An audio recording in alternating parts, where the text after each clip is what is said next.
ಸುಜಾತಾ ಭಟ್ ಒಂದು ಫೋಟೋವನ್ನ ಬಿಡುಗಡೆ ಮಾಡಿ ಈ ಫೋಟೋದಲ್ಲಿರುವಾಕೆ ನನ್ನ ಮಗಳು ಅನನ್ಯಾ ಭಟ್ ಅಂತ ಹೇಳಿದ್ದು ನಿಮ್ಗೆಲ್ಲ ಗೊತ್ತಿದೆ. ಆದ್ರೆ ಆ ಫೋಟೋದ ಹಿಂದಿನ ರಹಸ್ಯ ಏನ್ ಸತ್ಯ ಅನ್ನೋದನ್ನ ಏಷ್ಯಾನೆಟ್ ಸುವರ್ಣ ನ್ಯೂಸ್ ಬಯಲಿಗೆಳೆದಿತ್ತು.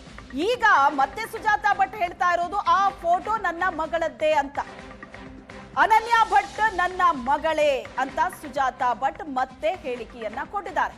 ನನ್ನ ಮಗಳನ್ನ ಕೋಲ್ಕತ್ತಾದಲ್ಲಿ ಓದೋದಕ್ಕೆ ಬಿಟ್ಟಿದ್ದೆ, ಸುರತ್ಕಲ್ನಲ್ಲಿ ನನ್ನ ಮನೆನ ಸುಟ್ಟು ಹಾಕಿದ್ರು, ಮನೆಗೆ ಬೆಂಕಿ ಬಿದ್ದಾಗ ಫೋಟೋಗಳೆಲ್ಲ ಸುಟ್ಟು ಹೋಗಿದ್ವು.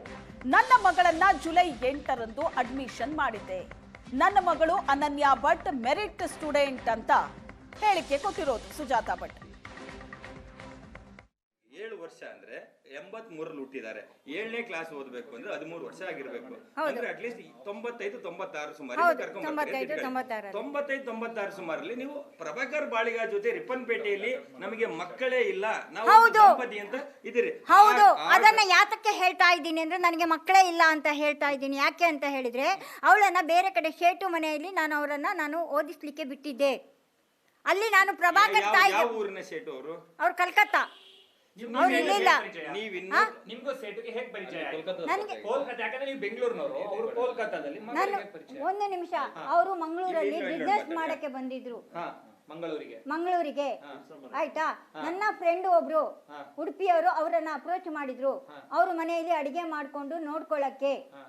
ಆಯ್ತಾ, ಹಾಗಾಗಿ ನಾನು ಅಲ್ಲಿಗೆ ಹೋಗಿದ್ದೆ. ಅವರು ನನಗೆ ತುಂಬಾ ಒಳ್ಳೆಯ ವ್ಯಕ್ತಿಯಾಗಿದ್ರು. ಅವ್ರಿಗೂ ನನಗೂ ಯಾವುದೇ ರೀತಿಯ ಸಂಬಂಧ ಇರಲಿಲ್ಲ. ಅದನ್ನು ಬ್ಯಾಡ್ ಆಗಿ ಯಾರು ಹೇಳಬೇಡಿ. ಅವ್ರು ನನಗೆ ಅನ್ನ ಹಾಕಿದ ಸೇಟು ಅನ್ನುವ ಕ್ಯಾರೆಕ್ಟರ್ ಈಗ ಹೇಳ್ತಾ ಇರೋದು. ಸೇಟು ಅನ್ನುವ ಕ್ಯಾರೆಕ್ಟರ್ ನೀವು ಇವತ್ತು ಈಗ ಹೇಳ್ತಾ ಇರೋದು. ಇಲ್ಲಿವರೆಗೆ ಸೇಟು ಅನ್ನೋ ಕ್ಯಾರೆಕ್ಟರ್ ಯಾರು ಗೊತ್ತಿರಲಿಲ್ಲ. ಇರ್ಲಿ ಒಂದ್ ನಿಮಿಷ, ನೀವು ಸೇಟು ಅವರಿಗೆ ಯಾವ ವರ್ಷದಲ್ಲಿ ಕರ್ಕೊಂಡು ಹೋಗ್ತೀರಿ? ಮಗಳು ಅಡ್ಮಿಷನ್ ಆದ್ಲು, ಓದ್ತಾ ಇದ್ಲು ಅನ್ನೋದಕ್ಕೆ ಏನಾದ್ರೂ ನಿಮ್ಮ ಹತ್ರ ಒಂದು ಫೋಟೋ, ಒಂದು ತಾಯಿ, ಒಂದ್ ನಿಮಿಷ ಒಂದು ಬಿಟ್ಟು ಬೇರೆ ಏನಾದ್ರು ದಾಖಲೆಗಳು ನಿಮ್ಮ ಹತ್ರ? ನನ್ನ ಹತ್ರ ಇವಾಗ ನಾನು ಯಾವ ದಾಖಲಾತಿಗಳನ್ನು ನಾನು ಬೇರೆ ಕಡೆ ಇಟ್ಟಿದ್ದೀನಿ.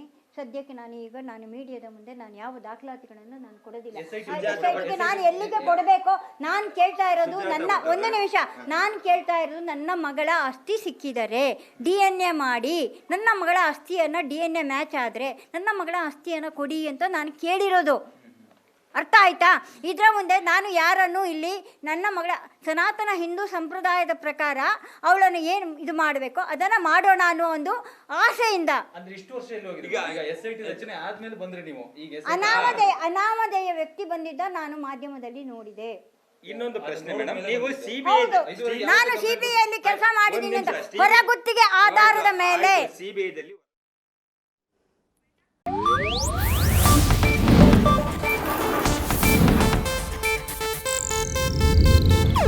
ಇದು ಏಷ್ಯಾನೆಟ್ ನ್ಯೂಸ್ ನೆಟ್ವರ್ಕ್ ಪ್ರಸ್ತುತಿ.